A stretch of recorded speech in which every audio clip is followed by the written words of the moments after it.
Welcome to Talking Mopars, episode number 183. Folks, thank you for being patient with me. I know I haven't been releasing new episodes, and here is the truth. The truth is, I'm trying to figure out a way to breathe new life into Talking Mopars, and I'm trying to figure out a new direction to take this show. And I'm open to suggestions, so if you have any, please reach out to me, chris@talkingmopars.com, and let me know what direction you'd like to see Talking Mopars go. But for now, I know that there is a bunch of unreleased content that I have that was originally intended to be bonus episodes for Facebook subscribers. Well, I really wasn't happy with Facebook's subscription platform, so I've been trying to cancel it, and I don't know how. So if you still subscribe on Facebook to the podcast monetarily, please cancel your subscription unless you want to support the podcast, in which I would say thank you. I appreciate you very much for that. There will be a couple more giveaways on there to celebrate everybody who's helped support me along the way. But for now, I'm going to release all the bonus episodes that previously were not heard publicly. The only way you got them is if you were a subscriber to the show, so through Facebook. So I'm going to release all those episodes while I figure out where to take the show and how to make it better. So, like I said, any suggestions, reach out to me, chris@talkingmopars.com. But for now, enjoy these bonus episodes. And now, without further ado, if you are a Mopar enthusiast, then you are in the right place. Don't go anywhere. You're tuned into the best Mopar enthusiast-driven podcast on planet Earth. And I am your host, Chris Albrecht, better known as the Mopar Hunter, and this is Talking Mopars.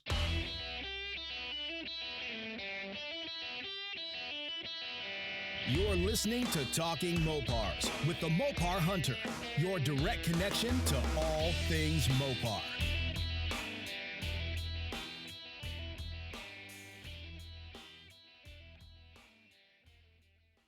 What is this episode about? Well, I feel like a good place to start would be to get to know me a little better, and to do that I thought it would be fun to list my top 10 Mopars that I would like to someday have in my own garage, starting at the bottom of the list at number 10, and over the span of a 10-episode series, working my way up to my number 1 Mopar that I would love to have someday. In each of these episodes, I'll tell you what Mopar falls under that specific number in the top 10, why it's on my list in the first place, and I'll be going over some brief history and keynotes about that particular Mopar from the top 10 list. So today we are starting at my number 10 spot. This Mopar has been on my radar for over 15 years. It embodies the craziness that is Mopar performance and what it means to push the envelope of performance for street vehicles. It was first seen by the public in January of 2002 at the North American International Auto Show, but the first one didn't actually roll off the assembly line until November of 2003 for the 2004 model year. The production of this particular Mopar unfortunately ceased in 2006, with 2006 being the final year of its production in its 3-year run. Any guesses? If you guessed that the Ram SRT-10 made it to my top 10 list at number 10, you're dead on. I have always loved pickup trucks, and I really love sporty pickups or muscle trucks. And that's exactly why I have the Mr. Norm Tribute truck, because I love trucks. Mopar is definitely no stranger to sport pickups when you consider the Warlocks, Little Red and Midnight Express trucks of the 70s, the Shelby Dakotas of the late 80s, the Dakota and Durango RTs of the 90s and 2000s, of course the SRT-10, and of course, we have to mention the latest performance truck offering from Dodge, the supercharged TRX, which is absolutely awesome. That's the Raptor killer. I would also have to kick my own ass if I failed to mention what I would consider to be the front runner of all Mopar sport trucks, and that would be the CSS and HPP swept lines of the early to mid 60s. I would love to find one with a 426 street wedge in it. I think that would be amazing. But they are super hard to find. I've only seen one in person, and it was badass. Very cool trucks. The SRT-10 would officially be the first production Dodge truck to utilize the 8.3-liter V10 out of a Dodge Viper. And how awesome it is to have a Dodge Viper engine in between the frame rails, of a Ram 1500, and that's exactly what the SRT-10 was. It touted 500 horsepower and 525 pound-feet of torque and could rip the quarter mile in 13.7 seconds at 100 miles an hour, making it the world's fastest production truck in the Guinness Book of World Records with a top speed of 154 miles an hour back in its heyday. In the 3 years of production, only a little over 10,000 SRT-10s ever rolled off the assembly line.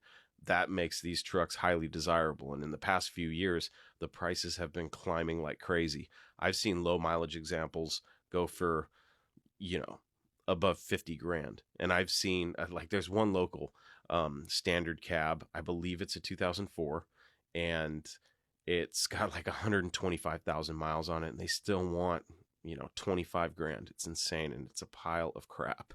But, the highest production year was 2005 with a total of 5,113 produced, and the lowest production year was 2006 with only 1,973 produced.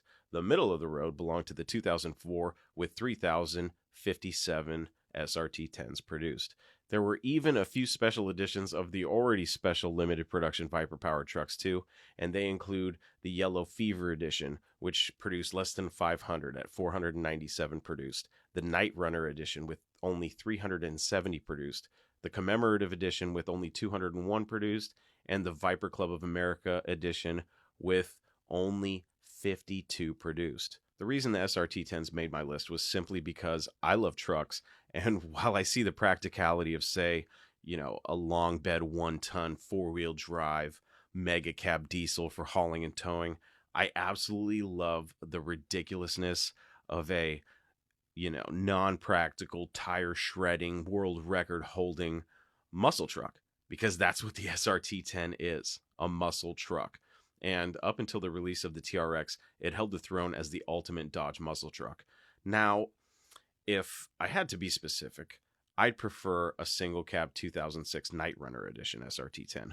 Only 119 of those were made, and to me, the Night Runner was the most wicked of all SRT-10s because it had, the black paint, the dark nickel pearl 22-inch wheels, a black chrome grille, black headlight housings. Some of the interior accents were black, Night Runner badging, and of course, it was serialized with a Night Runner dash plaque. So that's the Mopar that holds last place at number 10 on my top 10 list of Mopars that I would love to own someday, the 2006 single cab Night Runner edition SRT-10. And that's at slot 10. This list, coming from me, you guys know me well enough by now. I'm sure you could guess what are in my top 10. At least if you couldn't guess one of my most sought after Mopars that are in my top 10 list of Mopars that I would love to own, but probably won't someday, I'd be surprised. The SRT-10 might have come as a surprise to some of you, but looking at my list, I guarantee one of you, actually, you know what? All of you should be able to at least get one of these right. And, I'm looking up the list, the tail end of the list, say the last 4 are a little bit unconventional coming from me. Well, maybe I would say 3 of the last 4. So between 7 and number 10, there are a few weird ones in there, but from 6 all the way up to number 1, I think you'll understand why I picked these particular Mopars, because they're awesome. And what we're going to do is we're going to go up the list all the way up to number 1. And like you heard in this episode, I'm going to tell you why I chose the particular Mopar and a little bit about it. And the next one, I was actually going to do an episode of the podcast about it, but I just, there's not really too much to talk about with this next one. And I don't even know where to begin as far as, my explanation for how it even made my top 10 list. But I'll go ahead and tell it to you right now. The number 9 slot belongs to the Dodge B100 street van, a member of the infamous adult toy lineup from Dodge. Everything about the street vans screamed 70s. And we're going to get a little bit more into it on the next episode, which is bonus episode number 2. But I wanted to make sure that you guys got a good idea of what to expect in the next one. And then it only gets better from there, folks. I promise you. um, and surprisingly, the Ram SRT10 is the newest Mopar on the list. Now that I'm looking at it, the oldest Mopar on this list, surprise, surprise, is 1968. So those are my hints. Um, gosh, I'm looking at this list. I could really, I almost feel bad putting my top Mopars in a list of 10 because there's so many that I could throw in and interchange a bunch of different ones in this list now that I'm looking at it. But, when I sat down to compile this list, there was a couple that I eliminated, and I think I started with like 15 or 20 of the most sought after Mopars, in my mind that I would love to own. And I had to whittle it down, and whittling it down to 10, I had to sacrifice some that you would be like, how did a street van beat out that? And you would have to know me and understand that I'm a weirdo. um, like many of you know, I grew up around vans, custom vans, and the street van, it's just the epitome of vans. You know what I mean? Back in the 70s and the mid and late 60s, when vans were becoming popular, I believe Dodge was the only manufacturer to step up and go, hey, we got something for you. A fully customizable street van. There's actually a really cool picture, and I forget what dealership it is, but it's a picture of the front lineup of a dealership, and it's all street vans with custom paint jobs. The picture is awesome. I should get it blown up and hang it on my wall in the office. But the street vans, man, gosh, being a lover of vans, and I know a lot of you guys are just like, God, here he goes again on the van thing. I don't know. There was just something cool with muscle cars. Like, I'm a day two type of guy. I like to keep things relatively close to stock, maybe, some wheels and tires and a few little modifications under the hood and, a nice subtle rake. But when it comes to vans, um, you know, I would love to have just a fully decked out van, but I do think that some of the interiors are a little ridiculous.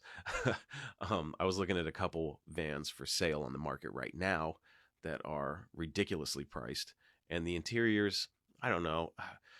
With my van, it's a 78. Okay, it's a 78 B200, and what I wanted to do is turn it into a mobile podcast studio. So it wouldn't necessarily, if you popped open the back of my van, it's not going to really scream 70s. At least I don't think so with the vision I have in my mind. The feeling I wanted to give somebody when they open the back of the van is like man cave. So, and I've heard this term thrown around in the custom van world, but it's going to be my van cave. That's going to, be the mobile home of Talking Mopars. So it's going to have mics, recording equipment. It's going to be acoustically treated so that the podcast sounds good when I record from it, because I'm going to be recording on the road and at events. That's the idea. I don't know how long it's going to take for me to get to that point, but that's the plan. So, exterior wise, the van is going to look like you yanked it right out of the 70s for the most part. But when you open the doors, I really want to give the back of the van, kind of like I said, a van cave feel, like a Mopar lover's bar. It's hard for me to explain, but I think once I get the interior done and you see it, you'll understand that it is the perfect mobile podcasting studio for Talking Mopars. And I'm really excited to get into it. But the Dodge B100 Street Van made the list at number 9, and we're going to get into that on the next episode, bonus episode number 2.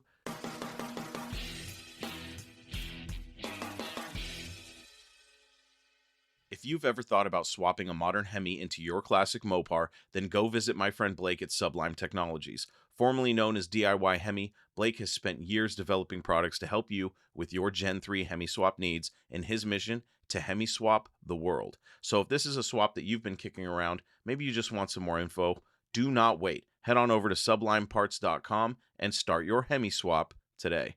There you have it, my friends. Another episode of Talking Mopars is in the books.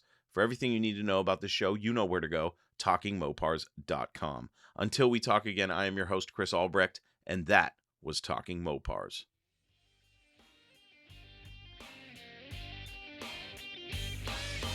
Thank you for listening to Talking Mopars, your direct connection to all things Mopar. Until next time, remember, no Mopar left behind.